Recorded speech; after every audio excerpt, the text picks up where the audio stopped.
yeah. It's a Saturday morning and we are ready to talk some sports. It's your favorite show, Views from the Stands. I'm your host, Stevie B, Steve Brennan, and we have with me the GM, G Mike. How you doing, my friend? Yo, what up? Good Saturday morning. You already know how you feeling. I am feeling fantastic, man. We got a great show for you today, man. We have the playoffs are in full swing. Some teams have gone home. We'll be talking about that.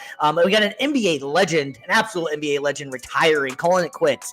We got another tight end that just got paid and now is highest tight end. We have a fun-filled down bad debate for you. We're going to recap the NFL draft for you a little bit, pick some winners, losers, and some interesting head scratchers that we had.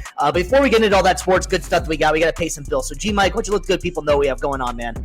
Yes, sir. Guys, I run a Telegram channel where we offer sports gambling slips. If you're into gambling on sports, either through Hard Rock Live Bet, Flip App, Price Picks, wherever you want. We charge $10 a month to get you anywhere from winnings from $25 to $50 to $100 a day. You'll see the link pop up on your screen or watching the recorded episode. If not, you'll see my DMs, my Instagram, social, TikTok, wherever the case may be. Just slide in my DM. We'll start a conversation and we'll get you on and go. Absolutely, man. A little extra money never hurt anybody, man. There's a couple different companies if you want to give a shout out to as well, man. Varsity Sports Nation, man. They're your premier sports app. If you want high school sports, they got you, man. If you want college sports, they got you. You want content like you're watching right now, they got you as well. You can find us on demand as well, so that's always a good thing too. The best part about Varsity Sports, it's a very convenient app, man. You can download it on your iOS, your Android, Roku TV, Apple TV, your Fire TV, as well as your social medias. So give them a like and subscribe, as well as please give us a like and subscribe as well. We also want to give a shout out to millionsports.co, man. That's a great company that's doing a lot of interviews with athletes and getting into a lot more personal with athletes. If you're interested in something like that, that is a great place for you to check out. They've been supporting us. And as far as we go, we got some major announcement. It's a big deal for us. We are officially on iHeartRadio. So now we are clicking this thing worldwide, baby. It's a big move for us. We really appreciate it. We couldn't have got here without you guys supporting us. So we really appreciate all that for that we have going on. So check us out now officially on iHeartRadio. Man, that sounds really good to say. And Mr. G Mike, how do you feel about that one, dude? That's a big move for us. Yeah, man. Any platform that we could get our show on and try to broadcast our skills on here, our opinions, and try to get other people into the liking of our show, I'm all for it, baby. Let's go. iHeart. Yeah, it's a pretty big deal for us, man. And like we've been saying before, man, if you guys could please just give us a like and subscribe, hit the bell. It'll let you know whenever we are live and whenever we have going on. But this is a big move for us. And once again, like we've been saying the whole time, man, the show is about all of us and having fun and interacting with all of you guys out there. So now that we got all of that out the way, my friend, let's go ahead and jump into some sports, man. And we had a major news coming out of the NBA. Longtime head coach Greg Popovich is calling it a career after 29 seasons in the NBA. Pop was an absolute legend in the NBA. He was always great with the interviews on and off the court. He had this funny way about him. After 29 seasons, he has 1,422 wins, 869 losses. He had a winning percentage in the playoff of, it was over 0.599% career. That's just amazing, man. He almost won almost every game that he was coaching in, over half of them. What a legend. It's going to be hard shoes to fill, but they are going to have the assistant that was been there for since Pop had some health issues. Mitch Jones, I believe his name is, or Mitch Johnson, I believe it is. He's coming in. He's been with the Spurs for about 6 years. G Mike, man, I see you got it up there too. Thank you, Pop, man. What's your thoughts on Greg Popovich's career and the man, the myth, the legend? Amazing career, man. This guy ended his career with 2,291 wins and only a little more than 1,400 losses, man. So, dude, the winning percentage there just speaks for itself. I mean, he had superstars come in and out of San Antonio that he got them chips. David Robinson, Tim Duncan, Manu Ginobili, Tony Parker, Kawhi Leonard. The list goes on and on. A lot of great players that he's coached. He's obviously been a coach in Team USA when they've gone and played. Yeah, that's what I was about to say too. That can't be an unforgotten thing about Greg Popovich as well as his affiliation with Team USA. And to be able to take all those personalities, and mold them into one goal and play hard is a hard thing to do. Yeah, no, definitely. And, just getting all, like you said, getting all those personalities into one roof and able to coach each of them when you got to adjust your coaching style to each and every one of them and it seems to me like Greg Popovich doesn't really change his style for himself. It's either you like him or you don't. He doesn't really. Mhm. He shows that in his interviews as well. When whenever the games were finished or during the game, whatever the case may be, he'll give it to you how he gives it. And if you don't like it, you don't like it. And if you do, you do. He doesn't really care. All he really cared about when he was in the league was winning and winning and winning, and that's what he did most of the time. I mean, dude, 5-time NBA champion head coach, Western Conference champion as well, so 6-time Western Conference champion, and the list goes on and on for Greg Popovich. He did a lot for the league and a lot of players around the league. When they found out that he was retiring, they I wouldn't say sad, but it was just like, wow, like a whole era has just gone. 29 seasons just like that. And he has mutual respect for everybody around the league. And uh, first ballot Hall of Fame coach, baby. First ballot. He's already, yeah, he got in. He got in 2023, so he's already in. He's already got that under his belt too. Man, as a Dallas Mavericks fan, man, I used to hate Popovich because he was so damn good. Back in like the mid 2000s, early 2000s, man, the Spurs and Mavs was one of the best rivalries in the same division, best rivalries in basketball going for a long time, and Popovich had a lot to do with that, with those Manu Ginobili teams, Tony Parker, all those guys. And he was one of the guys that really started the movement for all the foreign players. And he was able to take a lot of these guys and put them into different systems that worked. And they always played so selfless, and it was always about winning. It was never about who's the guy in the room. You had Tim Duncan, who was obviously one of the best of all time, but you guys were able to they all sacrificed their numbers if they had to just get the win, and that's a hard thing to get. And it's a hard thing, especially now with the NBA the way it is now. It's hard to see that happening as much anymore. And Popovich is one of the old school guys of coach hard, and it's a different era. And so Popovich is a fantastic coach, and it's an amazing career is what he's had. And like I was saying too, man, I just remember watching him against my Mavs, and it used to kill me all the time because they would find a way, man, find a way. So shout out to Popovich, man. And something else I think that's an underrated thing about Popovich as well, something that he's done, was he was one of the first head coaches to bring on a female onto his coaching staff, and then was able to also have the first female, correct me if I'm wrong, but it'd be the first female to coach in an NBA game. So that's a big move too, and bringing in, women into the men's sport as well. So I think he's just an all around great frontier and a great leader, and just he's gonna be missed. Now he is gonna be stepping into the president of the Spurs, so he's not completely done with the Spurs. But I think he had some health issues, and it just was probably better for him to just kind of step aside and call it a day as far as the head coaching grind goes. But he's still gonna be highly involved with the team as the team president. So he's not completely gone, but it still one hell of a career, man. 29 years. Yeah, no. And another thing I wanted to mention, he's a very trendy coach. He starts a lot of trends, like you mentioned. He's one of the first ones that started bringing dudes overseas to come play in professional basketball in America. He was the first one to have a female coach on the sideline with him. And I feel like this is it's gonna keep going on. And him as president, he's gonna start making up other stuff that he's gonna start trends for. People are gonna stay following him because he's just a basketball genius for real. Mm-hmm. He's a guru. Yeah, 100%, man, 100%. He's definitely gonna be missed on the sideline, man. I just remember back whenever old Craig Sager used to interview him, man. That used to be so much fun. Unfortunately, Craig Sager obviously passed, and he always had the wild suits, and that used to always just be a highlight whenever he'd go try to interview him, and he would try to just be the most dry interview ever. But it was always just funny because you could tell they had like that kind of relationship together. So that was always fun, man. All right, so we're going to move on from Greg Popovich, man, and we're going to move over to the NFL because we always love talking football, and we have a new highest paid tight end, and that is Mr. George Kittle. George Kittle just signed an extension with the San Francisco 49ers on a 4-year, $76.4 million contract extension, and with $14 million guaranteed. Gee, Mike, man, that's a lot of money for Kittle, buddy. Do you think this is the right move for the 49ers? 100%. They already lost Deebo Samuel to the Washington Commanders on a trade. It looks like Brandon Ayuk is going to be out of there soon.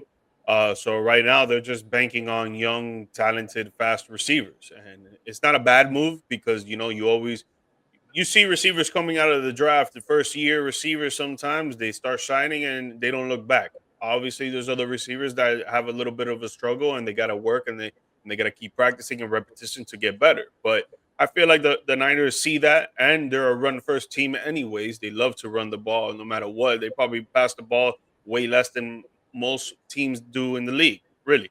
Not saying that they're not effective at it, but they just love running the ball. And when you Mhm. got George Kittle at tight end, he's an amazing blocker, and he could go out and catch a pass, catch over anybody, linebackers, corners, safeties. It doesn't matter who you put on him. He's gonna be a dog no matter what. He's fast. He has sticky glue hands, and he's gonna be right now the number one target when it comes to the passing game for the San Francisco 49ers. So I feel like it is a good move for them to get him on their extension contract, give him the money that he wants, make sure that he's happy, make sure that he's going to keep working hard and try to be, the number one touchdown scorer when it comes to passing for the 49ers this year.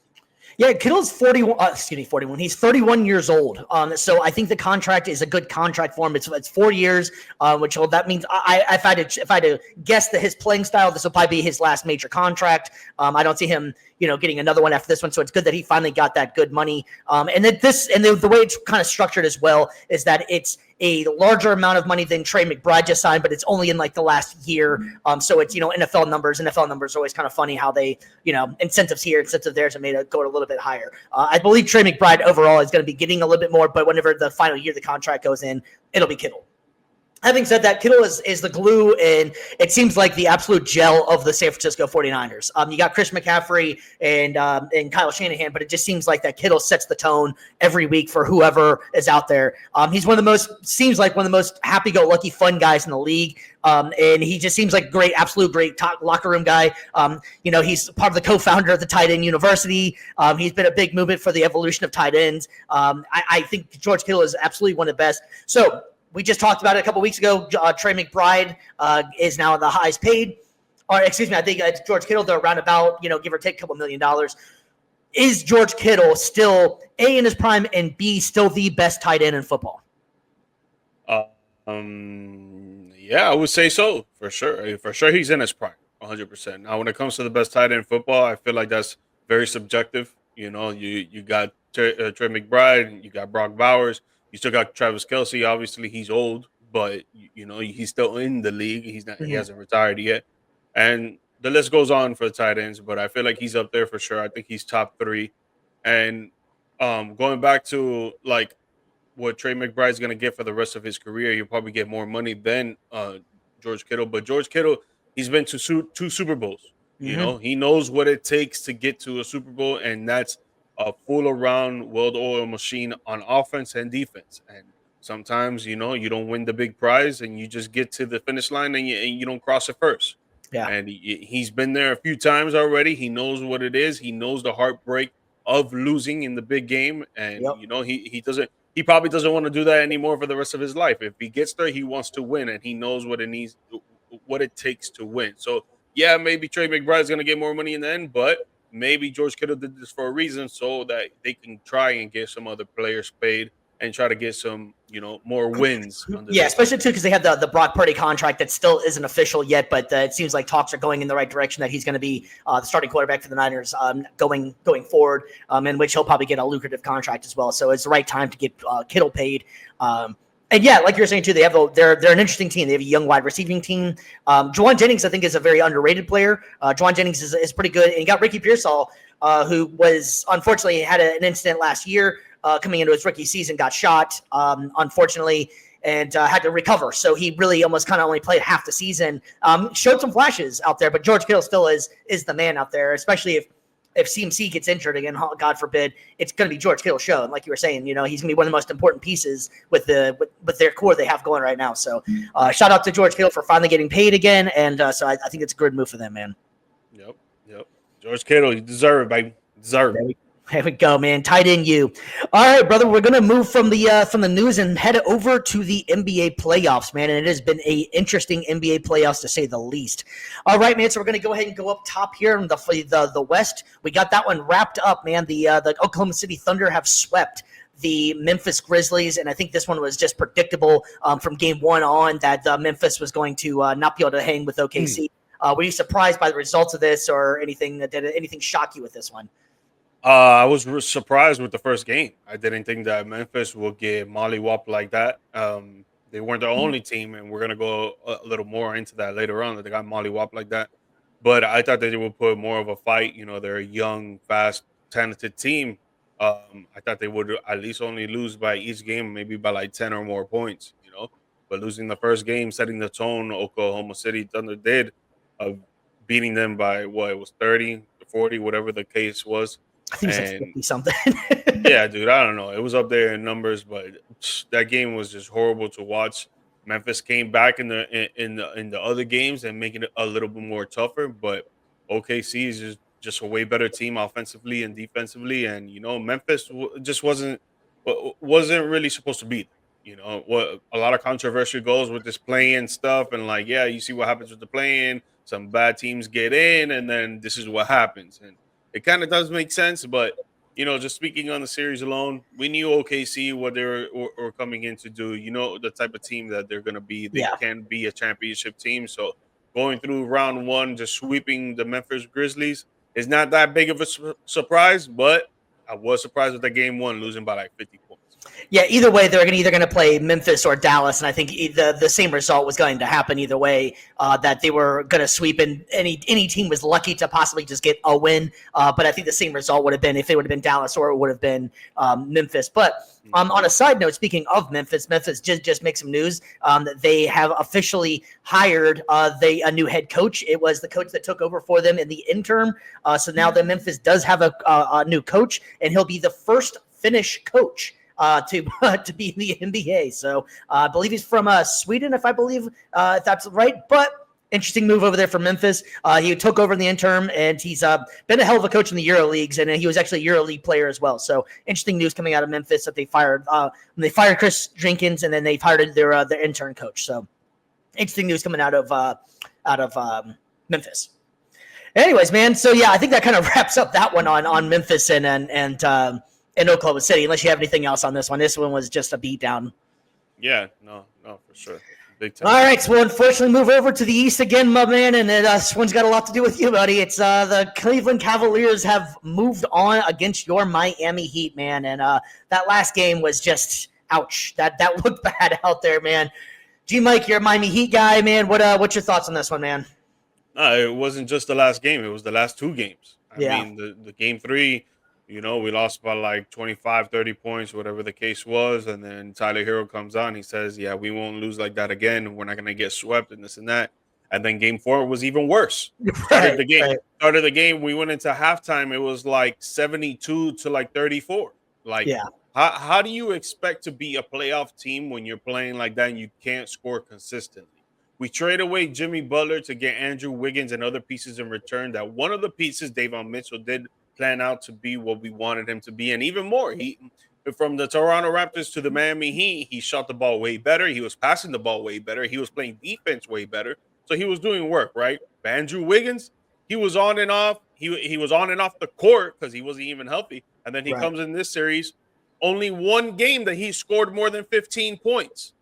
The rest of them were like 12 and under. It's like, how you be considered in a big three, and you can't even score 20 points in a playoff game. Like that makes no sense. And then with our stars, Hero and Bam, very inconsistent. Hero that last game only had like 8 points.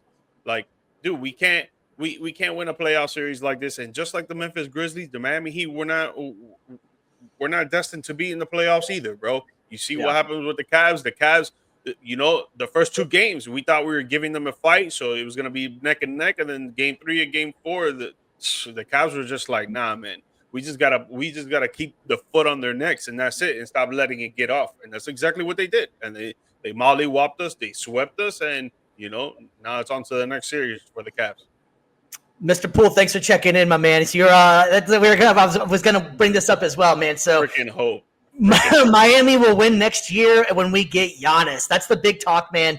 Do you think there's any kind of actual reality to this that Giannis is coming to Miami? I think the writing's on the wall that he could definitely be traded.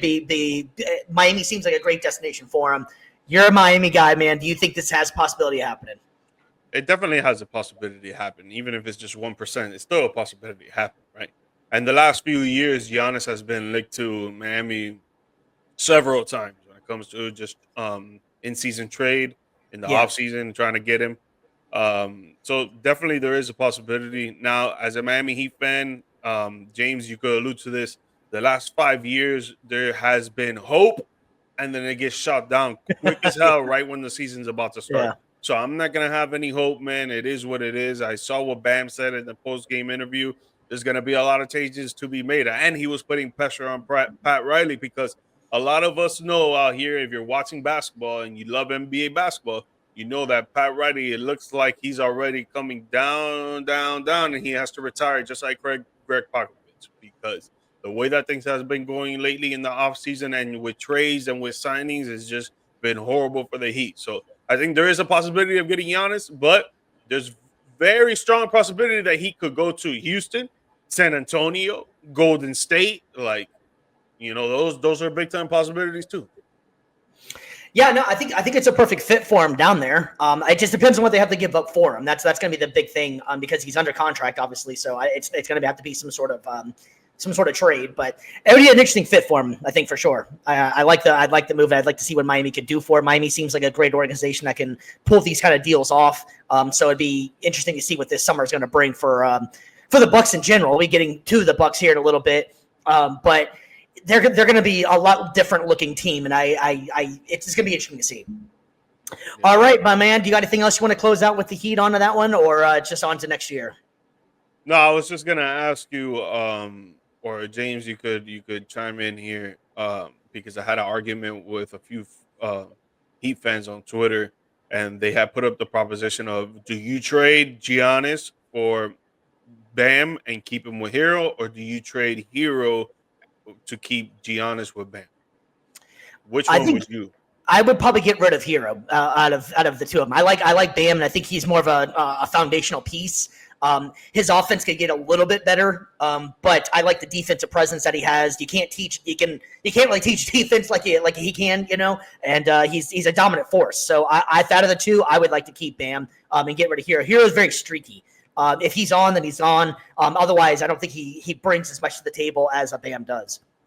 I think I would agree with you, and I'll go with that trade as well, because I think it's way easier to get a scoring guard that doesn't play defense than it is to get a big man that plays defense 1 through 5, and he could have sprouts of scoring 20 plus points.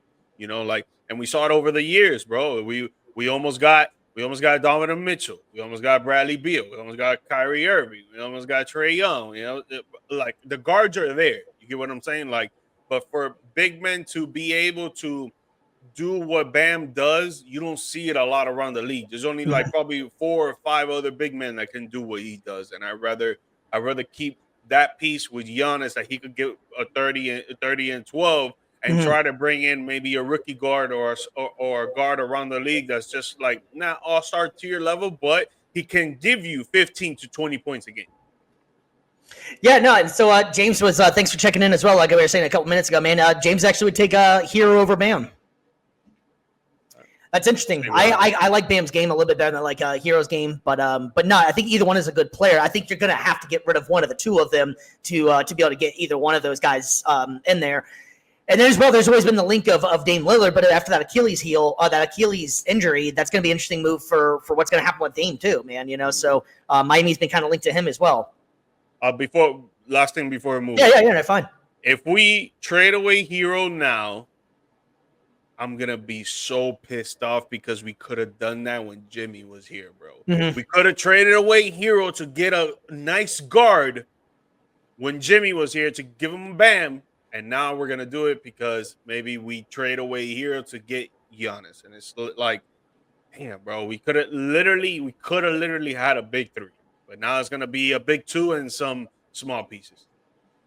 Yeah, so I mean, now that the trade is, the Miami Heat season is done, what's your thoughts on how that whole thing played out with Jimmy? I mean, do you think they got enough back? Do you think, like, how do you feel about that now that the season is officially done? No, we did not get enough back. We did not get enough back. You saw Andrew Wiggins. He's a good player, bro. I'm not saying that he's horrible, but like he didn't do what we needed him to do. And it's like essentially that trade was surrounded by Butler and Wiggins. And if we're giving up a player like that, obviously he wanted to get out, so we had to give up. We had to give him up. But we're getting in return Wiggins, and you got to produce what we think you're gonna produce, and what you think you can produce as well. And it's unfortunate that it didn't happen like that. I'm pretty sure that he's beating himself up about it. But hey, this is a business, man, and if we got to make moves and send you somewhere else to get someone back, it is what it is.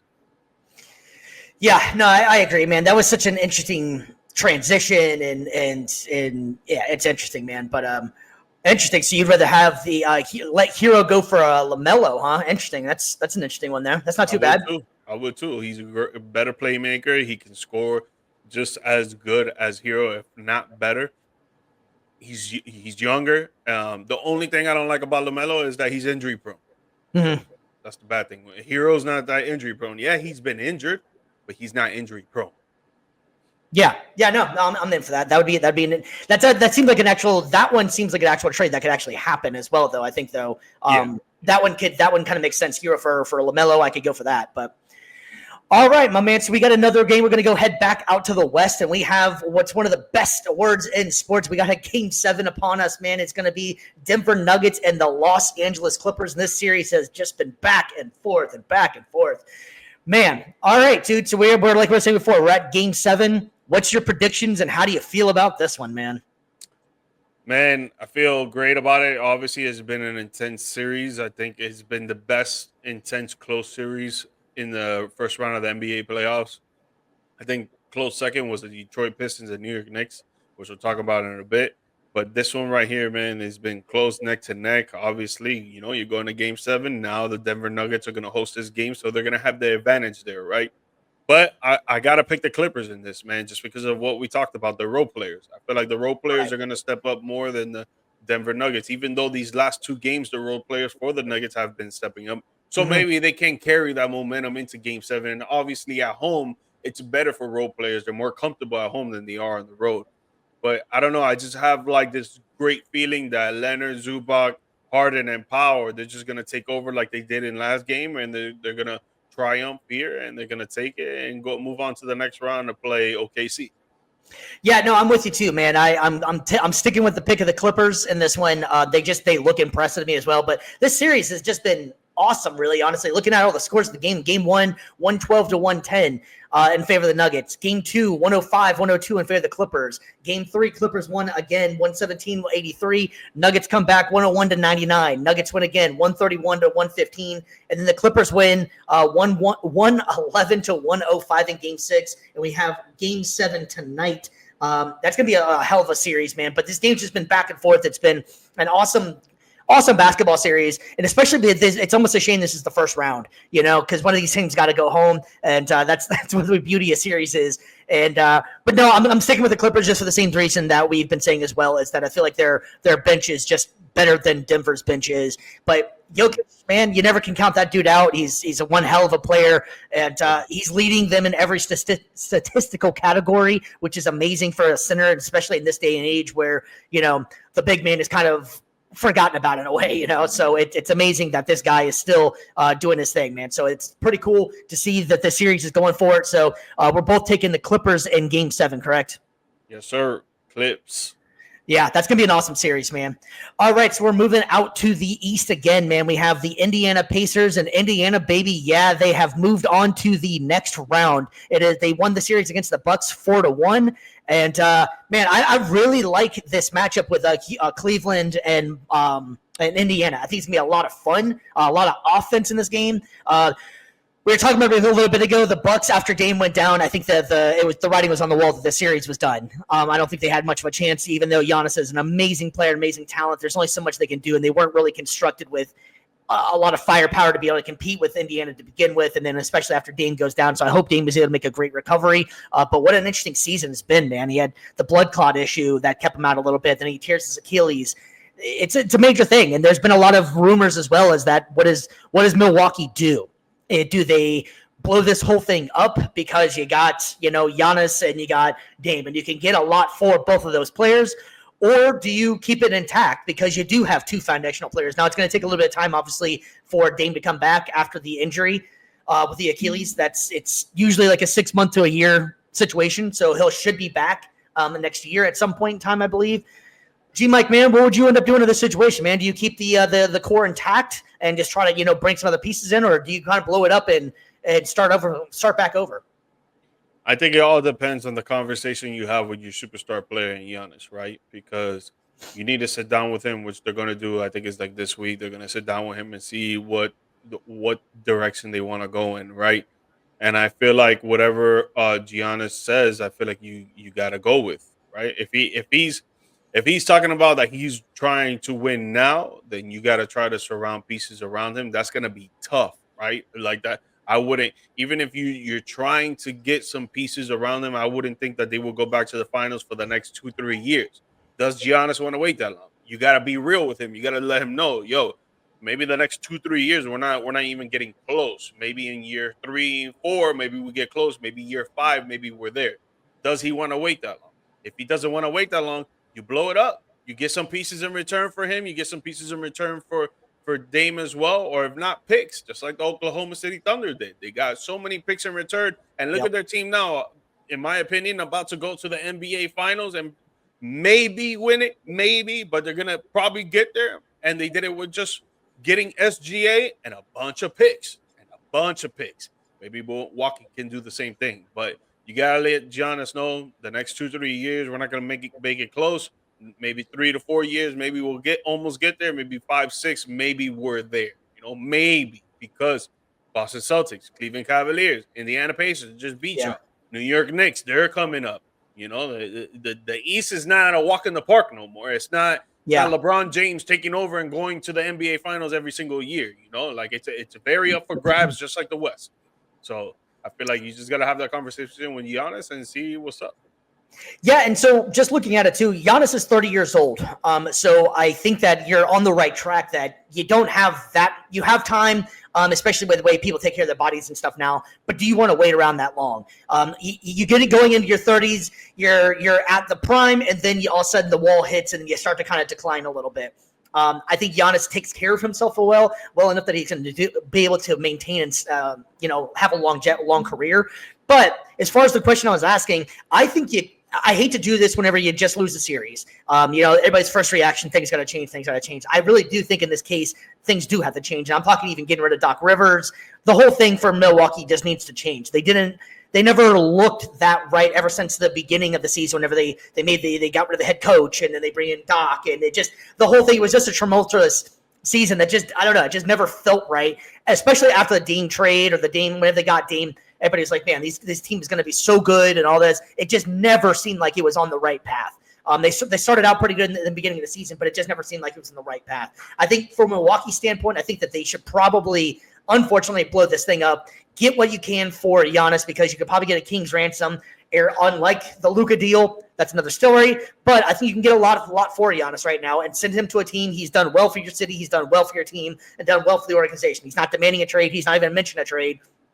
But I think, like you were saying, behind closed doors, we don't really know what's going on. But publicly, Giannis has been a stand-up, great NBA professional player, and he hasn't mentioned anything about a trade. But I think that they have to see the writing on the wall that they're not going to get any better anytime soon, especially with Dame being out. So I think at this point in time, you get what you can for Dame, because he is going to be damaged goods. And unfortunately, you love what Dame brings to the game, but he's getting a little bit up there in age as well, coming off an Achilles injury. You don't know what's going on with this blood clot thing.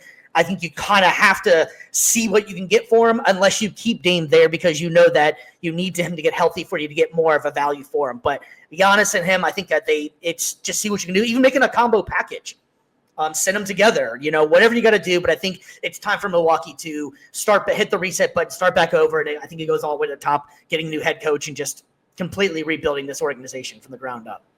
Yeah, another thing I want to point out, right? Like, I feel like it's just common sense, but sometimes I feel like it needs to be said, because a lot of people think that when it comes to teams in the NBA or even NFL, even MLB, when it comes to team sports, people think that it's just 1, 2, or 3 athletes on the team that will make the team and actually take up to the promised land. That is not true. That is not true. In the NBA, defense, your bench, your role players, and your star players all have to click together. And this is why the teams that get to the NBA Finals, they have this. Last year, the Boston Celtics, they're like 9 deep. 6 of them can put up 20 points. Easily. 7 of them can play great defense. Yeah. 3 of them can be all-stars, and 2 of them are probably superstars on that team, which is why they went to the NBA Finals. They won, and they're probably going to go back and actually go back-to-back, really. But if you look at all the teams that have won the NBA Finals, it's because they have superstars on the team. They have amazing defense as a team overall. They have great bench scoring and scoring from their role players. It all clicks together. For you guys that watch sports and think that it's just a 1-man, 2-man, 3-man show, that is not true, bro. That is not true. Watch the games and see exactly how it happens. And if you don't even like to watch the games, if you're just a sports person that likes the numbers and analytics and the statistics, look at the numbers. Look at the box scores. You can see what team wins each quarter is because of certain players doing certain things. Yeah, no, I think football, without a doubt, football is the ultimate team sport, so they always say. Football, you need everybody in unison. Basketball, on the other hand, I think like that one player can make a humongous difference, without a doubt. But you're completely right. It has to all go together. Ergo, I'll go back to my Dallas Mavericks last year. Before they made that trade, that went on that crazy run to make it to the NBA Finals. No one really had them going. They get some defensive players in there that worked around Luka, and they made a hell of a run. Come playoff time, they made it to the NBA Finals. Unfortunately for them, when they got to the NBA Finals, they had to play the Boston Celtics, who, to allude to your point, is a complete team. Dallas had Luka, who was extremely immature and possibly a little bit out of shape in that one. Whenever they clicked, and I think it was game 3, maybe game 4, whenever Dallas finally clicked and dominated that game, looked great. I thought the series was going to make a transition, but it never did. The true colors actually shown, and Dallas just was not ready to go up against them. So to go to your point, it is completely true. Your bench, everybody has to be on the same page. In NBA, you can have one superstar, and which is great, dominate, but they can only do so much. Take what's going on in the playoffs. Now, you got a Steph Curry. Steph Curry is arguably the greatest shooter of all time. I don't think there's anybody that denies that anymore. He is the greatest shooter of all time. But you saw what happened mid-season. Whenever they were struggling. They had to make it to the play-in tournament. When they made the Jimmy trade, things changed around a little bit because they got a cohesiveness. They got actually a team chemistry going. So, I think you're on the right track completely, though, man. Especially basketball. Basketball is a little bit different because certain players can take over games and change things without a doubt. But you still need your bench to contribute. You need your role players to do just the little things. They don't have to take over a game, just the little things. And that's what makes things a hell of a lot different. Yeah, and the reason I bring that up is because of this series in particular, Indiana versus Milwaukee. Like, Indiana had great defense all around from all their players. A few of the bench players were putting up 10 or more points. The role players were putting up 10 or more points. Halliburton was doing what he does, playmaking and making up shots. They're just hustling. They're young. They play together. They score together. While Milwaukee only has like 2 players that can put up points. The game that they won is because of Gary Trent Jr. going for 37. Which is never going to happen again, really. Yeah, no. The last game he had like 33 or something like that. But they lost because at the end Indiana came together more. You just saw it out there on the court. They're hustling more. They're playing together. They're executing the plays that the coaches were being called. Doc Rivers, I'm sorry, he's been a great coach, but he's already on the downtrend, and he's been on the downtrend for a few years now. So it's like it was weird that they brought in Doc Rivers of all people too. He was on the team as an analyst and just supposed to be a behind the scenes guy. It was supposed to be for defense, bro. Yeah, and then their defense got worse, which it makes no sense, So that was an enigma, honestly, the whole Doc Rivers aspect of it too. And the weird thing about when they brought in Rivers, the coach that they originally had wasn't doing bad. They were doing perfectly fine. It made no sense to get rid of him and then bring in Rivers as like a savior. And Rivers has had this same problem for years. He had the one team that he ended up. We got one championship, right? Or he's only been to one championship, I believe. Yeah, he's got one chip with the Boston Celtics. With the Celtics, right? And then you had Hall of Famers all over the place on that team, so it makes sense. But he's had this same problem each time. He's lucky if he makes it out of the second round, let alone the first. It's been the same problem for that guy for years. And I don't know why everybody thinks that you just rehire him, it's going to change everything. It just doesn't. I mean, it should change stuff defensively, right? But if you got players that don't play defense, how is Doc supposed to do his job? Like for this Dame trade, right? You gave away 2 important pieces for that defense. on why they won that championship against the Phoenix Suns. Like, you gave away 2 important defensive pieces for Damian Lillard, who's a great offensive scorer. No one's going to take that away. But the guy can't cover anybody. Yeah. Like, how do you expect to win? Like, I don't get it. I don't get it. But I don't know. Yeah, and it's this kind of. I feel like these general managers, they really don't know basketball, man. I feel like they don't. Like, yeah. I mean, some GMs just don't even know how important your franchise player is to the league. Ergo, Nico Harrison saying that about Luka. You know, sometimes they just don't know, I guess. But that's beyond the point here. You know, I had to get another little Luka thing in there for me real quick. But anyways, but no, I agree though too. I think that it just goes like we were saying too, that this series was all about there was no one else really that was going to help out Milwaukee besides Giannis, and especially after Dame went down, it was done. And the next series is the same thing. The next series is the same thing. The next series you're going to bring up is the same thing. Yeah, we'll go ahead and jump into it. Move back out west, man. We have the Los Angeles Lakers falling to the Minnesota Timberwolves, man. And I have to admit, I was shocked by this one. I really thought LA was going to be the better team and be able to pull this out. I just didn't see LeBron and Luka, that duo together going out in the first round. G Mike, buddy, what's your thoughts on this one, dude? This one was kind of shocking to me. I think that especially losing 4-1. If it go, I would have thought at least maybe a 7-game series. You know, whatever can happen. But I honestly was very shocked in this result. I mean, dude, the games were close. It's not like the Lakers were getting blown out. Yeah, they lost 4-1. But if you're really watching the games, the Lakers were not getting blown out, right? But the problem is, they have no bench scoring. Last game, game 5, they only had 4 points off the bench. 4. Yeah, that's unacceptable. They have no big men that can play the interior, which is why Rudy Gobert went off that last game. He had 24 points or 27 points with 24 rebounds. Insane. And it's just like, one, you got to put a little bit of blame on JJ Redick for not putting in the big men when you know that they've been killing the Lakers the whole series inside the paint. Like, so, yeah, Jackson Hayes is not that player that you think that he was going to be. Yeah, Alex Len, he's not that player that you went and signed off the free agency list. But sometimes you just got to put him in the game and put a body there, bro, to mess up the other team's offensive flow. And he didn't do that. Luka and LeBron, they did their jobs, right? But the first 3 quarters, they're going off. They're hustling. They're doing what they need to do, even though Luka should be playing better defense. But that's just a whole nother conversation. But they're doing what they need to do, right? But then when it comes to the fourth quarter, you got a guy who's 25, 26 years old, who doesn't really train his body well, doesn't have a lot of endurance, doesn't have a lot of stamina, and you expect him to do crazy work in the fourth quarter. Yes, on offense he will, but on defense, he's not going to be hustling around the ball. He's not going to be stopping players. He's not going to be blocking players. He's not going to be stealing the ball. He's not going to be doing nothing, right? No.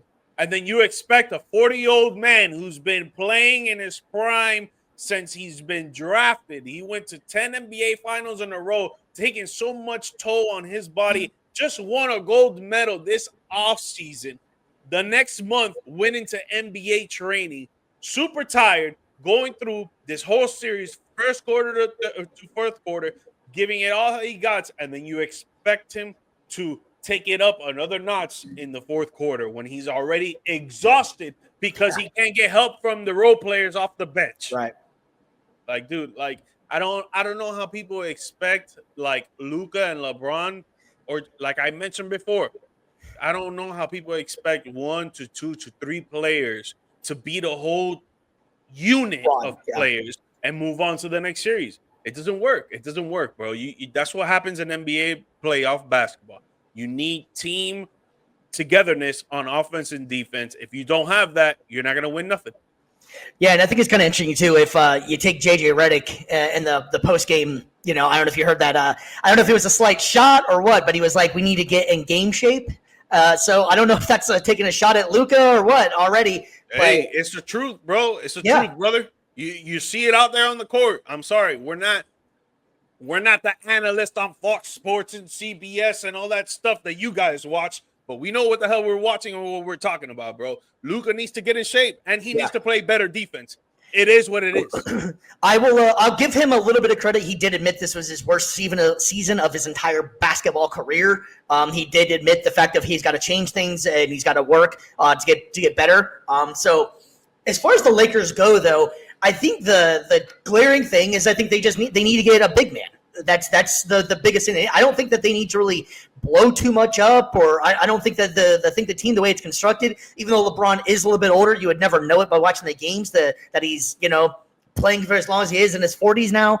He still looks amazing, and he did get just came out as well that he I believe has a sprained MCL. That injury did happen, so that might have hindered him a little bit. But the fact that he's still playing the way he is just absolutely amazing and it's just insane.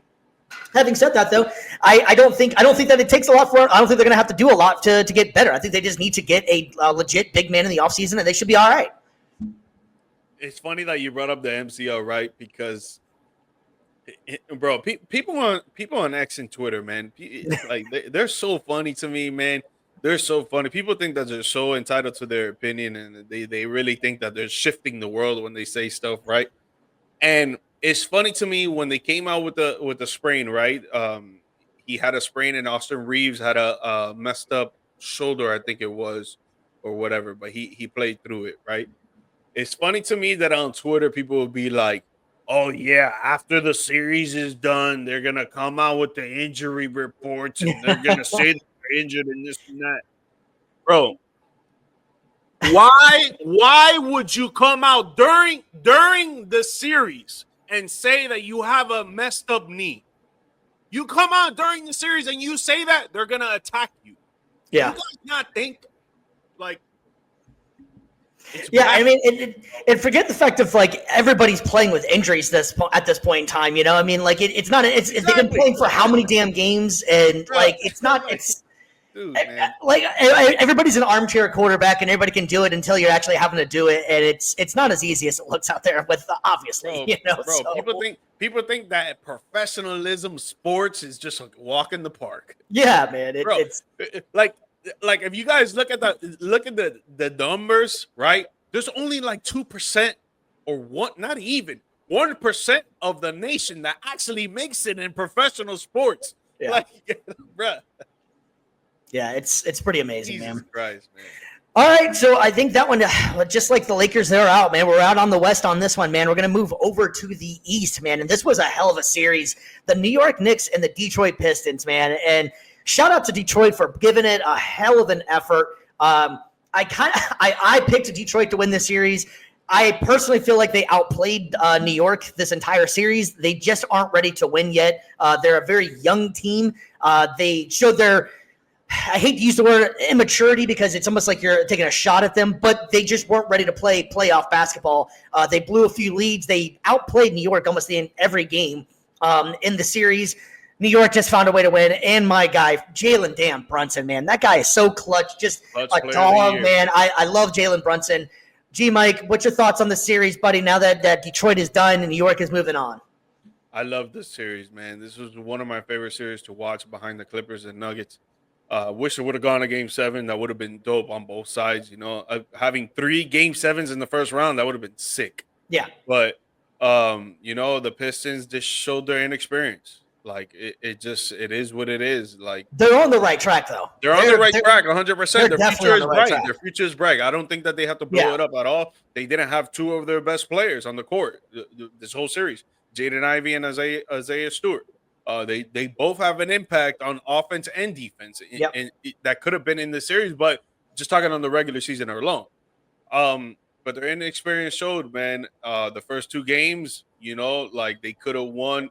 Well, they won the second game, but the first game they could have won. They could have gone. They blew like 11 or 9 or 11 lead, right? Yeah, they could have gone back home 2-0. So like you showed it right there. Game 3, they lost by a point.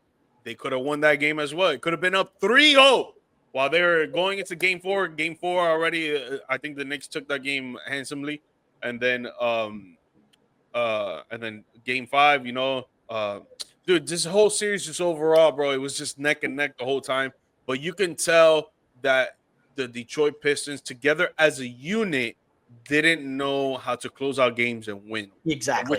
Which is why you saw a couple clips of Dennis Schroeder getting the team huddles together and actually screaming at guys, not because of a negative way, but like to get them to understand and to get them to execute. You know what I'm saying? Yeah. Because it's easy to let games go when you got teams that are more experienced than you in the playoffs. Yeah, no, I agree. Since we're talking about the series, I hate that you have to even bring it up, but it came down to reffing on the 3-point shot that Tim Hardaway Jr. got fouled. What do you think the NBA can do, or do you think that because the refs came out later on and said, yes, we messed that up and there should have been a foul? Not saying that he would have made every foul shot, but Tim Hardaway Jr. was on fire in that game and is a pretty good shooter. Most likely, they would have been able to win that game. It would have overtime. They would have won. I can't remember the exact score, but I think that if they would have made the 3, they would have won by 1. If not, sent them to overtime. Right. So if it, just worst case scenario, it's very unlikely that he misses all 3. So I think it at least would have went to overtime. And the way Detroit was playing, I think that they probably could have won that game. What do you think the NBA can do to change these things? Should there have been a replay? Should there what do we need to do to fix this? Because I think that one, even as a in the moment bang bang play, as like to say, I think that one was pretty clear. I mean, you call that one all the time. What do you think they need to do for this? I'm gonna go into a little conspiracy theory here, right? But to answer your question, I think they just got to review plays like that when it comes down to the last second shot. I think you should review it no matter what. Even if you make the shot and there's no call, whatever, I think you should still review it. Make sure that everything, because if it comes down to a shot like that either team can win with a make or miss, like I feel like you should still review, right? It's like the NFL finally is just now getting into using the technology of like without the chain gang thing and stuff. If you have all this technology to make things better, more efficient, and easier, why the hell aren't you using it right? Like, you know that was a controversial way to end the game. Review it right away. It wouldn't take very long to review, and then you put the time back on the clock and let the game play how it should have actually played out, instead of saying, hey, yeah, we messed that up. Sorry about your luck. You're still going to lose the game. Yeah, so this is why I think my conspiracy theory comes into play, right? So New York is the biggest market in the NBA, one of the biggest markets in professional sports, right? You have a chance, which is already going to happen, right? But at that moment, you have a chance to steer history into New York versus Boston Celtics in the NBA playoffs again. 2 big-time markets where a lot of people are going to have their eyes on those games, right? It's just like, to me, with boxing, right? You got a big-time boxer going up against a big-time upcoming boxer, right? If the boxing match goes neck to neck, they're going to give the win to the more experienced guy. The guy has that bigger name because you have to beat the champ. You got to beat him. If you're not in there to knock him out, you're not going to win. If it comes down to decision, you're going to lose. Or if it comes down, obviously, to you have more hits, more points at the end, obviously, just by the naked eye, that it just looks like you dominated, they're going to give it to you. But other than that, if it's neck and neck, they're going to give it to the top guy. Yeah. And I feel like they did this with that call. It was a controversial call for sure. To me, it looked like a foul. But some people will say, no, it wasn't a foul. It was him trying to create the foul, whatever. Jalen Brunson does that all the time. Yeah. Let's not shy away from that. So I feel like the refs took it because of the NBA organization letting them know, like, yo, we want New York to win this. So they're like, yo, with that last second shot, it's up for grabs. So you know what? We're going to let it play out. If he misses the shot, we're not going to call the foul. Boom, boom, boom. Literally next day, not even a whole day, like 8 hours or 10 hours pass. Oh, yeah, we should have called that. Right. And that's the thing that sucks and is frustrating as well. Is like that's great that you admitted it. Fine. Awesome. Slow clap for you. Great job. But what's that do for Detroit? That doesn't for us that, we definitely got screwed, So, I just wish that he would have been able to review it. Something, you know how the NFL in the last 2 minutes of it goes in the last 2 minutes of the game, NFL automatically replay booth always happens. NBA needs to maybe adopt that as well, especially if you have those kind of calls. And the thing is, it's kind of frustrating is that in that play, it's the what I like to call like the Harden move. Harden, I feel like, was like the inventor of the leap into somebody, take the shot, you're going to get the foul call. If you're going to allow that as an actual foul or an actual play, then you need to call it consistently. That is how the NBA has been reffed, that these guys will leap into somebody to get the foul. Either going to make the shot or you're going to get the foul. That's that play. I don't know how you don't call that one if you're going to call that all the other time. Even if you know that that's what he's doing, you guys have allowed this to happen. So you guys need to maybe go back to the drawing board and rewrite what you're going to call a foul. And either way, like at a moment like that, like you should be ready, like you just said, you should be ready to call a foul just in case, because it's coming down to a moment like that. Or just call the foul and then review it. Hey, there is no foul. But you can always review it. Because if it's a foul, the play's going to stop. He was in the motion of shooting. You're going to have to sit on the line. You can either do that or, hey, never mind, there is no foul, game over, New York wins. But you can easily do that with all the technology that we have. It's 2025, and we're still relying on the naked eye whenever you could have, AI technology that could get this done in lightning fast, So unfortunately for the Pistons, it came down to that game. And then they had one more chance, and they couldn't prevail in that one. New York moves on, which is going to be a fun series, New York and Boston. I don't foresee Boston having any challenges with New York in this one. I think Boston is either just going to flat out sweep or New York might be able to get one game. New York has lost every game this season against Boston. They played 4 times, and most of them have been blowouts in that one as well. So, all right, so move out to the West.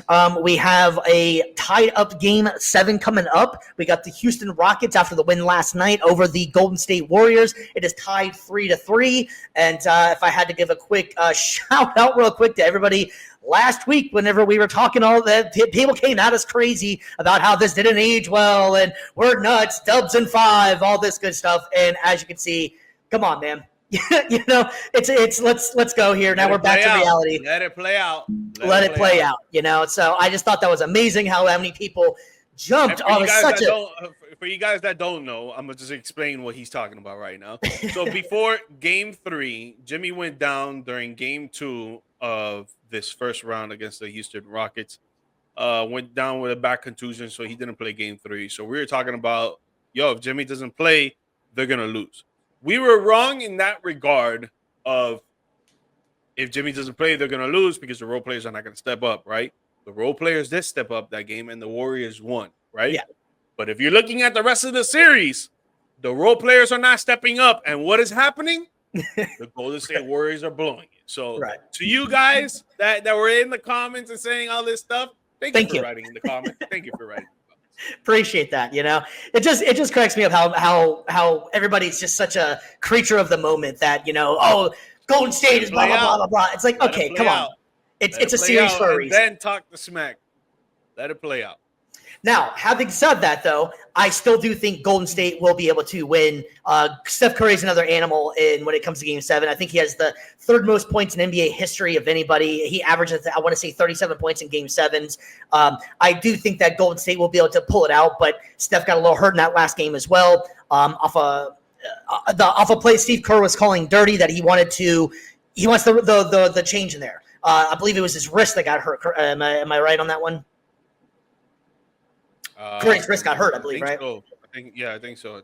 Yeah, but it's a legal play. But Steve Kerr was talking about he wants that play removed because Dylan Brooks, I guess, have admitted that that's what I was doing. And it's illegal. It's not illegal, so why not?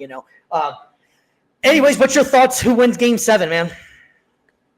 Man, I want to say the Golden State Warriors, bro. I want to see Jimmy move on and go, try to compete for a championship, even though right now, the way that they're playing, I don't even think they get past Minnesota Timberwolves, to be honest.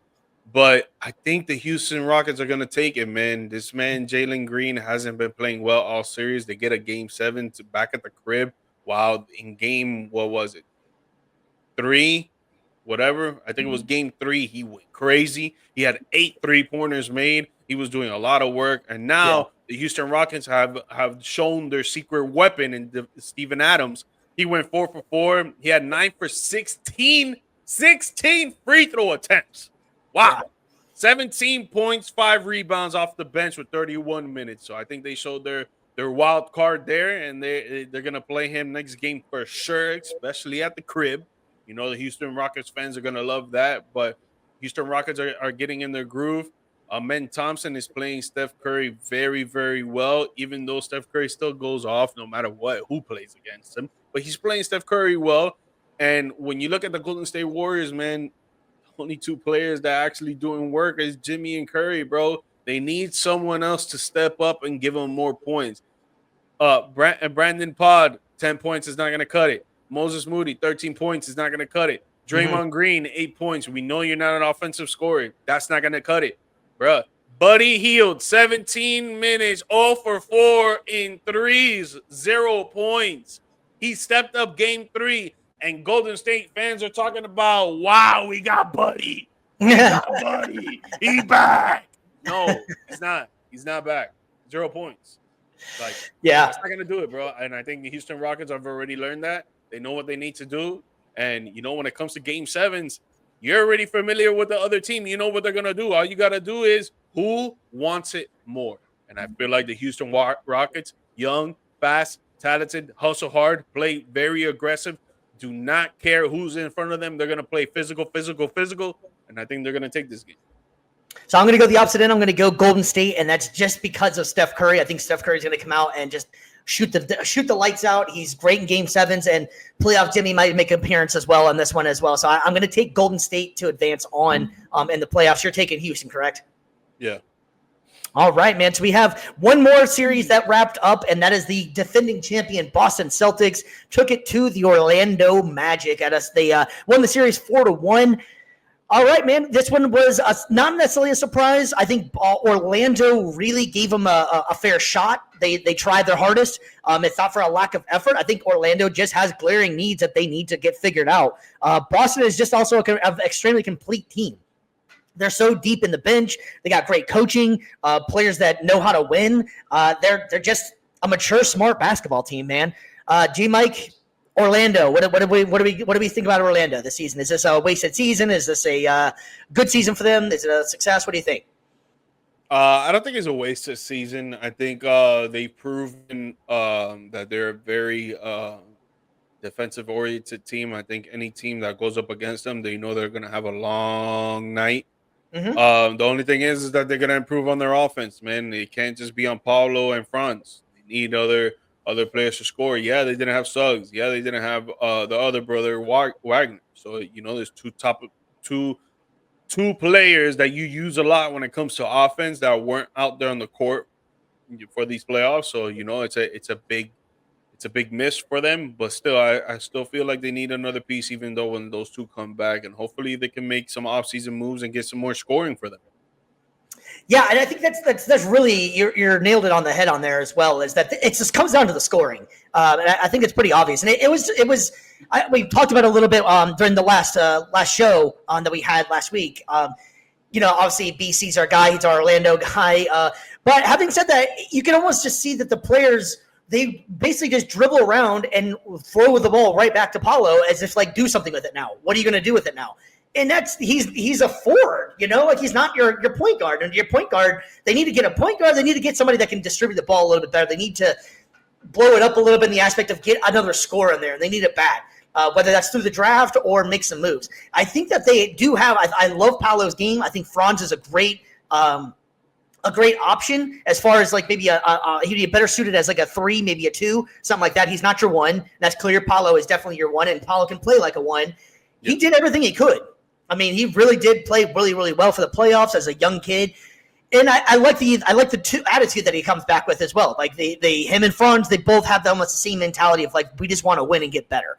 They're not complaining. They're not bitching. They're not, I like the way Orlando is going in the right direction. They just have to figure out the scoring, whether that's making a move. And there's been some rumors that possibly Trae Young. They just need to get somebody in there that can facilitate and score. Just flat out score. They got the defense on lock. And if you can get a guy that can play some defense to fit along with their system, great. But realistically, you just need someone to score. What do you think? No, 100%. They need someone to score. And I'm looking at rumors. They're talking about Trae Young. They're talking about John Morant. They're talking about some other players around the league that can actually score the ball when it comes to the guards, because you don't need bigs. I feel like the only big that they should trade away is Wendell Carter, but that's more for the backup, if anything. But for your starter, for sure, they need another guard that could come in and score. And, hopefully they do that in the offseason, man, because that's the only move they need, in my opinion. Yeah, I think Trae Young is a real possibility. You know who was someone I was just thinking a couple of minutes ago that I would like to see? I don't know how it would happen. I don't have the numbers. It just kind of popped in my head would be, and it's possibly if they're going to blow this thing up in Phoenix, but maybe like a Devin Booker. Maybe see if you can get Devin Booker, give up a few guys for him because he's a great scorer. That's somebody that could come in. I don't know what you'd have to give up for him. And it was just an idea that just popped in my head. So I don't have any, trade ideas we can get, but it's a good destination pick, right? Because Phoenix, what they need is defense. Right. So Orlando has. You could get Anthony Black. You could get Cole Anthony. You could get someone else in the guard position that can give you defense because that's what you need, right? So, yeah, you're going to give up Devin Booker, who's supposed to be your franchise player and supposed to be your number one option when it comes to scoring, but you got KD, right? He's already on the back of the end of his career, which he's still great. Beal is just a Beal's there. He has a no trade clause. He doesn't want to get out of there. He wants to stay there. So if you really want to make moves and you want to compete, you need some defense. Some of those players can score, but they just can't score consistently and at a high will of 20, 25 points. But they're going to play great defense for you, and you're going to get stops. So it wouldn't be a bad trade. Yeah, no, well, definitely whenever BC had some stuff going on today, so maybe he might be able to jump on a little bit, but I definitely have to run that one by him. Devin Booker, I don't know. I like I was saying before, don't have any kind of who you're giving up for him, any of that kind of contract, anything. Just thinking of a player that could come in day one, take over, change the outlook of the team. Booker the Magic doesn't sound like too horrible idea. I would even say Damian Lillard. Obviously, he's old and he has the injury, right? But he could come in and be an offensive scoring threat still. And he could teach other players to how to score and make him a better scorer when it comes to the guard position or even the forward position, right? And that would help the Milwaukee Bucks because they need defense and they need some young pieces in return as well. Yeah, that's another good one. I think this offseason is going to be pretty exciting for the Magic. A lot like Detroit, man. They're a young team that's on the right track and on the rise. I think if Orlando can find that missing piece as far as the offensive end, they're going to be a force to reckon with in the East, especially with the way that you play defense, that they're playing defense right now. And you got two young stars that are merging, just getting better each time that they go in these playoff runs. So scoring is definitely the biggest thing they need. This wasn't all about the Magic, though. Boston just looks – I don't know what else you can really say about Boston, man. They look – just dominant. They look like they are they exactly where they should be. They're moving on to take on the Knicks following next week because all the series will be done. We'll break down that a little bit more on our next episode on Tuesday. We'll go over more of the next series because all will be wrapped up. Boston, I don't think there's much need to really say about them, man. They're the chance for a reason. They look like it. Yeah, bro. They know how to score the three ball. They play together and they play great defense. They hustle. There's a reason why they might go back to back. Yeah. All right. Well, that's going to go ahead and wrap it up for the NBA playoffs for us. And like we were saying, too, we'll be back on Tuesday. We'll be talking about the next round and what we think is going to happen with that. So we're going to go ahead and move off of the NBA and move over to the NFL, man. We had an amazing weekend. It looked like it was a lot of fun. The NFL draft is finally officially done. Teams have signed all their players. That all stuff is done. Shedeur finally found a team. All right, buddy. The draft is over with. Let's go over some winners, losers, some picks that you liked, some picks you didn't like. I'm going to let you go first right here, man. Your Cowboys had an interesting draft. Do you want to talk about that or do you want to go into somebody else? I'll talk about my Cowboys. I think we had a great draft. I mean, it's been a few years now that we had a decent drafts. I think for me, it was a really good one. I love the number one pick that we had in Tyler Booker. I think, I think we were trying to go for McMillan, the receiver out of Arizona, but he got picked up by the Carolina Panthers. So we had to go in our second best available position that we needed, and that was guard. That was guard. We needed a guard for sure. That's going to help us run the ball. We'd love to be a run-first oriented team. Obviously, we still have Dak Prescott who could throw the rock, so we still going to be throwing the rock no matter what. But I think we still need to protect them there as well when it comes to defensive tackles, and especially in our division with the Philadelphia Eagles, Washington Commanders, and the New York Giants. They all have great DTs. So we got to get some players that are going to come in and actually block for it. And I think Tyler Booker is a good one. The edge, Donovan Iruzaku. Pretty sure it's right. Izaraku. Out of Boston. That was a great pick. That was a great pick right there. DeMarcus Lawrence, he's getting shipped out of there. He's not coming back. So I think that was a great pickup right there to try to match him up with Michael Parsons. And then our third round pick, Shavon Revere, the corner out of East Carolina. We needed some backup corners as well. Obviously, Darian Bland, he's back from injury, and he was playing the last couple of games. But Trayvon Diggs. We don't think he's going to be back until mid-season next season. So this will be a good replacement there. And then with everybody else, I think we got the pieces that we needed for the positions that we needed. And like I said, the last few years, the Cowboys weren't really doing that. They were just getting really just anybody, in my opinion. This year, I think we went a different route, and we actually got pieces that we needed, and we're filling in those gaps. NFL.com agrees with you on this one, giving the Cowboys an A- for an overall draft grade. The weird thing I did think about what's interesting with the Cowboys, though, is two glaring needs that they needed to address. They didn't really address as far as comes to the offensive side with a wide receiver and a running back. And that also goes back to why letting Rico Dowdle go was mind-boggling as well. The guy was a 1,000-yard rusher, and now you're relying on Javonte Williams, Miles Sanders, and is Zeke even back, or is Zeke back again? No, or Zeke is not there. Yeah, so I mean, you're relying on Javonte Williams now. If he could finally get him into the player that he was supposed to be, then that's a good pickup. But he's just not been the same player. He's had a bunch of injuries, and Miles Sanders, you might have forgot that he's even in the league still, as much as a little that he played whenever he was with Carolina. So I think that was two important positions. I was surprised that they didn't go out. We got Jadon Blue out of Texas. Yeah, I mean, which is fine, but I just would have thought that they would have, especially in such a running back heavy draft, that they would have possibly grabbed one of the running backs prior to that point. I think they didn't pick him up to like the 5th round, so that was kind of surprising to me. Yeah, it was the 5th round because we didn't have a 4th round pick. We had 2 5th round picks. And the reason why I think that happened is because the first 3 positions that we addressed were we really needed. Guards, edge, and corner. So I don't think they had a bad draft by any stretch. It just was kind of surprising to me that 2, I think, going into the draft, wide receiver not good. I get it. This draft class wasn't the greatest for wide receivers, so that one could have made a lot more sense. Maybe the offseason would have made more sense to maybe trade for a player, sign somebody in free agency or something. Try and get Amari Cooper. Yeah, and if he can come back, then that's not a bad pickup. But I mean, he is getting a tail end of his career, so that one's just kind of surprising. But overall, I think the Cowboys did do a good draft. Do you have a team that you want to talk about that you think didn't draft too well, and then I'll jump into mine? Yeah, the Miami Dolphins. I feel like the Miami Dolphins, they didn't address all their needs. I feel like they only addressed certain needs, and they doubled and tripled up on them, right? And the reason I say that is because the Dolphins selected 3 defensive tackles. The first pick was a defensive tackle and Kenneth Grant, which I think is a great pick. I don't think it's a bad pick. But your 5th round, because you don't have no 3rd round or 4th round picks, so you have 3 5-round picks, round 5 picks, you select a defensive tackle again.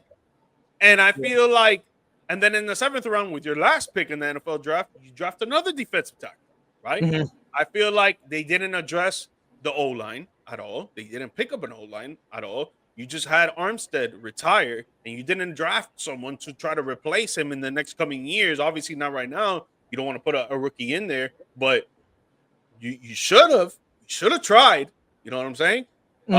Yeah, you got a backup QB, Quinn Ewers from Texas. Yeah, I think he'll be a great asset, even at the 7th round pick. I think he'll be a great asset behind Tua and Zach Wilson, just in case. But like, you address your 2nd round pick with a guard. That was good, right? But I feel like you still need an offensive tackle. You still need a left tackle. You still need someone that's going to cover Tua's sides and not get sacked and not get hit by behind and not get concussions. Yeah, and I feel like their draft to me, and Jalen Ramsey is about to be gone. They're talking about trading him already. He wants to get out, and you pick up a cornerback with your 4th pick in the 5th round. I don't know. I feel like you should have gone corner first. You should have got it in the corner out of Texas, in my opinion. But yeah, how wild is it the fall of Quentin Ewers, man? Quentin Ewers going into like last year was one of the top rated. He was on the damn college football video game. He was one of the top players everybody was thinking, and he falls all the way to the 6th round and possibly not even almost drafted. Like, it's just amazing that the fall of Ewers. They just maybe not believed in what he could do or what. That was really interesting to me that how far he did fall back in the draft. I mean, the guy was a star going into, and Texas was a great team. That's just surprising to me, you know. It could be a good pickup for the Dolphins to getting in when they did. Yeah. The NFL.com gave the Dolphins a B+ as well, by the way. Yeah, I don't know, man. I think that they should have addressed. I think they should have gone in a corner with the first pick. Then they should have gone offensive tackle. then they should have gone to DT like they did with their third pick and Jordan Phillips. Yeah, Kenneth Grant is the better defensive tackle for 100%, but you should have addressed your needs first, in my opinion. But yeah, hey. so I know we were talking about your Cowboys on this one. We started off. Was there a team that you did besides your Cowboys that you did like who they drafted? Like I know we just talked about who you didn't like. Who did you like as like a winner? Yeah, but before I go on that, let's hear your loser. So my loser is going to be the New Orleans Saints. I think the New Orleans Saints did a very mind-boggling draft. They ended up drafting Tyler Shook out of Louisiana. Whenever they could have, Louisville. Whenever they could have gotten Shedeur Sanders. Say what you want about Shedeur Sanders, but I think that would have made more sense to grab him over Tyler Shook. They took an offensive tackle, Kevin Banks Jr. out of Texas. Good player, but I mean, really? And then they didn't get any kind of wide receiver help. And that was another team that desperately needed a wide receiver, especially with Chris Olave possibly dealing with possibly being out of the league just from concussions. Last year, that concussion was brutal.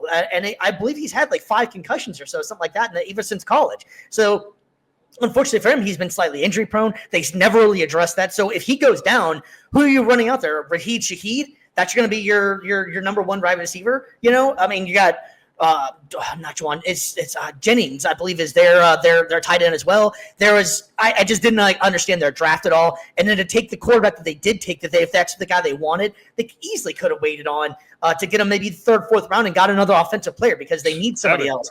7th round, I feel. Something along those lines. I don't remember anybody really getting that excited about this kid. The fact that you need to get in the second round.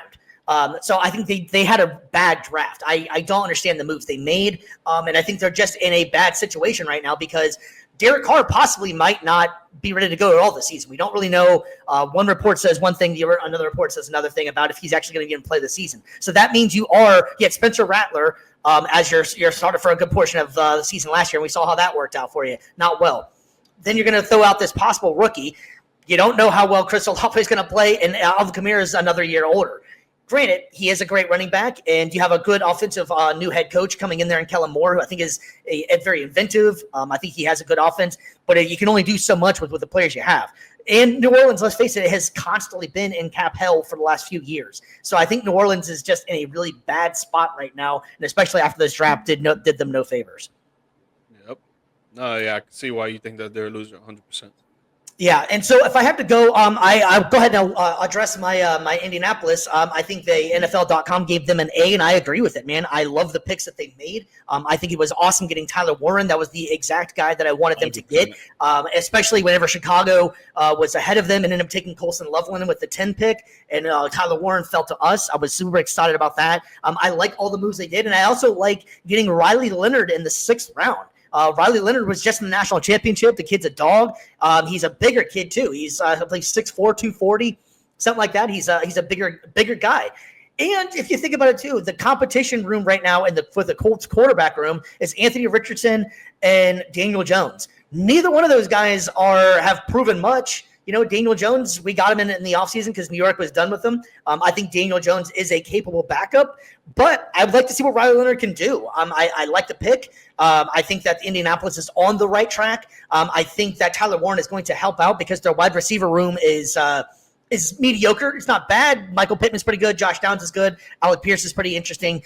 But I think adding Tyler Warren, the guy can play everything. I wouldn't even be surprised if he don't take a few snaps at quarterback. He played quarterback for Penn State for a few snaps and actually made a couple nice passes. So I think that he is a major piece for Indianapolis, and I love the pickup that they got by getting him. That's exactly, I think, who they wanted to get, and I know they're probably extremely pumped to get him. As far as a winner besides my own team, and I hate to do it to you, man, but I'm going to go Philadelphia again, man. Philadelphia, I love Howie Roseman, man. I think Howie Roseman is such a smart GM. I love the pick that they made. They addressed defense, so they know they already got a good offense. Who was it that fell to them, man? The linebacker, I believe it was, that fell to them. I'm trying to find them again. Absolute dog. But I just love what they did, man. They addressed the needs that they needed. Jahad Campbell out of Alabama, linebacker, man. They kicked up another safety, got a defensive tackle, another cornerback.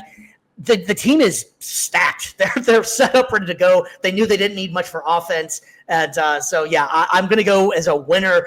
Besides my own team would be Philadelphia, man. Yeah, Philly the last 3-4 years I've been showing their capability in this draft, and it's sickening, bro. It Sickening. is, I'm sure, especially as a Cowboys guy. I do agree with you. Their drafting is just great, bro.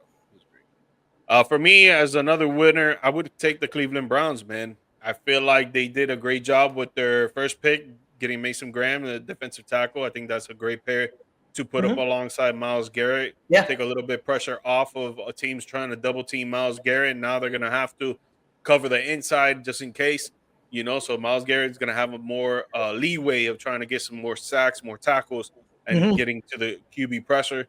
Going with the second pick are Carson Singzer. I don't know how to pronounce that last name, but I know the kid. He's an absolute dog at linebacker, and that's going to help him with their interior running, of course, on defense. Whenever a team try to runs up in the gut, he's going to help out there. He can actually cover some receivers too. He's pretty fast. He's not very tall, so he's not going to be up there and trying to leap up for balls, but he can definitely cover some good tight ends. And then the third pick, they get a running back to try to replace Nick Chubb when Christian Jenkins, he looks like another Nick Chubb to me. Yeah, Jenkins is definitely a power. He has better hands. He has power. He's fast. He can block. I think that was a great pick right there. And then getting 2 quarterbacks in this draft, I was not a fan of them getting Dylan Gabriel first, but then they end up getting their last pick with Shadur Sanders. I think it's good to have a competitive QB room with 2 young guys, and then you got 2 veterans, and then 1 mid-level guy with Kenny Pickett. You got Joe Flacco, veteran, Deshaun Watson, a veteran that he's on his downfall, and then 2 rookies coming in. I think it's going to be great competition for that quarterback room, and it's just going to try. In my opinion, I think it's going to be positive for every single quarterback in that room. They're going to, if they can learn how to play well, they can help teach each other, get the plays down packed, and have some great competitive on-field access. Like, I think is going to be good for any quarterback who's going to be in that starting position, and is going to just raise them up a beat. Yeah, obviously the talk of the draft was Shedeur. He ended up falling to the Cleveland Browns, like you just said. In the long run, man, how do you think this is going to play out? I personally, we were talking about it a little bit before we started the show. As bad as a lot of people are making it sound, he fell, all this good stuff. It doesn't really matter whenever it comes to game day, honestly, because you go to a team, they're going to pick you up. You fall to the 5th, you fall to the 7th, whatever. If you have the talent, it'll prevail and you'll be able to get there. Having said that, realistically, who does he have to beat to become the starter, really? I mean, you're going to go against Dylan Gabriel. You're going to go against Deshaun Watson, which I don't think is ever probably going to play for Cleveland again. And coming off a serious injury that he had, and his play was not that great. You got to beat Joe Flacco, who's old, 37 years old. He gelled well in Cleveland last year. 2 years ago. He played for Indy last year. Had some moments where he looked okay, but he's not what he used to be. He's just older. He's not that great anymore. You got Kenny Pickett. Yeah, I think that Shedeur Sanders, maybe even by the bye week, could possibly, if he really is the real deal like he claims to be and how he showed flashes at Colorado, could be the starter by the bye week. And then that makes it look like Cleveland made the right move by getting him in the 5th pick. And they didn't, and they were able to get other great players prior to getting a franchise quarterback. So in the long run, I think it's not a bad thing for Shedeur to fall to this team because he has an actual chance to compete for the starting position. I know it's embarrassing, and you have to take a big bite, a humble pie. But in the long run, this could be one of the best things for you. You got Jerry Jeudy, you got Tillman, you got some pretty good offensive weapons. Njoku, you got some good players, man. So I think this could actually work out. Yeah, man. I mean, I think they drafted really well. You don't really see that from the Browns since I've been alive, honestly, that they draft really well. So, I think that this year they can turn it around. And, they were one of the worst teams in the league last year, but one of the main reasons why is because they didn't have a good quarterback situation. Now, maybe it could take a turn. Let's see. We'll see what's up. But yeah, the defense was good, and then now you're going to maybe possibly finally add a star quarterback. We'll see what Shedeur's got. I mean, this is your opportunity to prove everybody wrong, and that you're able to bite the bullet and say, hey, you know what? stuff happens. I got drafted late, and I'm going to prove to you that you should have picked me over all these other guys. And this is your opportunity with Cleveland and a franchise that's desperately looking for a franchise quarterback. So in the long run, this could actually work out for Shedeur. 100%. And I hope it does, man. I hope he proves everybody wrong, bro. Because, like, the fact that people are saying, like, yeah, he didn't have great interviews, he was very cocky and all this stuff, it's just, that's just the way he was raised, man, just to be super confident in himself. And a lot of people take it as, oh, you're being cocky. It's like, man, I'm just confident in myself. Like, if he's not being a true asshole to you, like, what does it matter? Yeah, and I think the biggest thing that younger players and even, kids that are in high school going to college and stuff too, I think that this Shedeur experience is a learning experience for everybody. That NFL is it's a grown man's game, and there is no jokes. There is nothing that they take this very serious, and you have all the cachet and the star power you want. But if you don't do these interviews and you're not prepared like the way they want you to, they'll let you know what they think of you. And as he fell to the fifth, possibly almost going undrafted. So I think that the biggest thing is the takeaway from this is do your homework, do your work, and actually put in the time to be the best professional athlete that you can be if you're at that level. And if you can do that, the play will play for itself, and you'll be able to get it on an organization. But I think this is a learning experience for everybody. Bro, I'll disagree, man. I feel like you should be who you are. And if that's the person that he is, and he's just very confident in himself, other people get uncomfortable because of I don't even know how to say the word, but being so confident that you get uncomfortable, that's your own fault, bro. I can't control how people feel. If I'm just doing me, I'm sorry, I can't. Like, if you feel some sort of way because I'm super confident in myself, I'm sorry, bro. You need to fix something with you. I'm not fixing something with me. So if he comes out and he proves to everybody and he balls the hell out, who's gonna be in the wrong here? Oh, now in the future it's gonna be, damn, maybe he's very confident in himself. Maybe we think that he's too full of himself. Well, we're not gonna draft him. Okay, but he comes out and he shows you that he should have been the number. For an example, he should have been the number one pick in the draft. Then what are you gonna say then? Yeah, that's definitely a TBD, man. I'm hoping the best for him because I do think he is more talented than where he got drafted. But in the long run, this could actually work out pretty good for him because he has a legit chance to actually be the starter on a team that just needs a quarterback. I think Cleveland has had the defenses there, and I don't think that they're that bad right now, especially offensively. But it'd be cool to see if they could bring Nick Chubb back. That might be done and over with as well. But Shedeur has a chance, and I think this actually works out good for him. No, and I think you hit it on the head that, like, if it doesn't plan out in the positive direction for Shedeur, then yes, there is something to be learned here of, like, be humble in your interviews and all this stuff, because it could come and bite you in the ass just like it did for him. But what I'm saying is, if he comes out and he proves that he's the quarterback that he says he was, then who's to blame here? Yeah. Then everybody's gonna look awful goofy because he was too confident in himself. Exactly. But obviously none of us were in the room, so we don't know how his attitude actually was. But from multiple GMs, that he kind of just sandbagged a bunch of interviews at teams that he didn't want to go to.